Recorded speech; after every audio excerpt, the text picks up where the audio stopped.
Well, howdy there, Internet people. It's Bo again.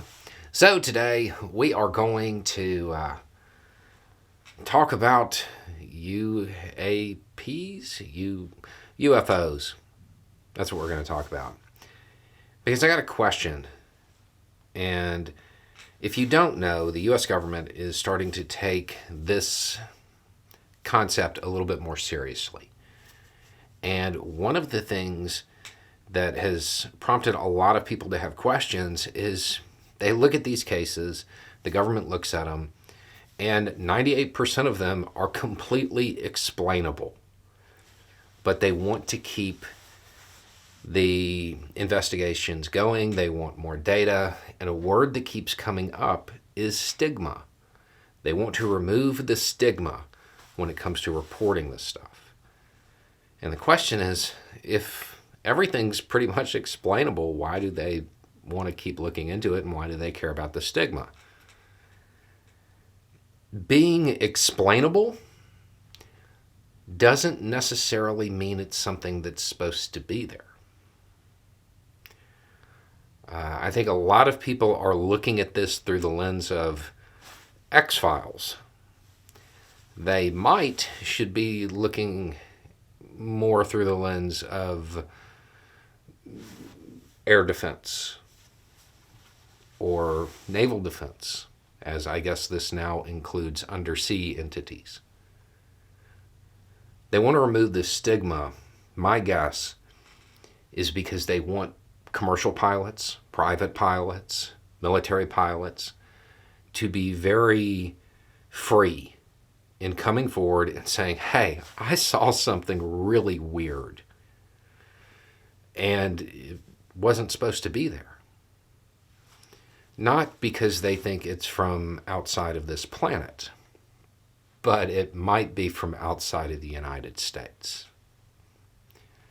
I think that the reason the government is starting to show more and more interest in this, and especially now that they're trying and actually using the word, trying to get rid of the stigma, I think it's because they want people to report things that might be of foreign origin rather than alien origin. They're worried about surveillance overflights. They're worried about drones. They're worried about naval drones. And they want to basically create a situation where you see something, you say something.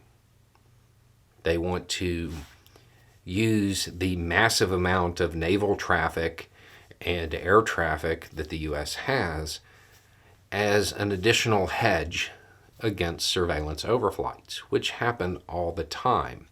And there's a lot of new technology, some of which they may not be totally up to speed on. And this would help identify it and therefore counter it. That's my guess. That's especially considering they're actively trying to get rid of the stigma. They want more information. They want people calling them and saying, hey, I saw this weird balloon. Even if it turns out to be nothing, they want to be aware of it because they're starting to look at the airspace and the waters around the U.S. as an information battle space for surveillance, and they want to be able to counter it. That's my guess. Or maybe they're just, saying, hey, maybe there are aliens out there. You shouldn't feel bad about calling us and telling us. But generally speaking, when the United States government is pursuing something of a scientific endeavor and they're willing to burn a bunch of resources to say, hypothetically, check out a bunch of reports, it generally has to do with defense, not necessarily science for, information's sake. Anyway, it's just a thought. Y'all have a good day.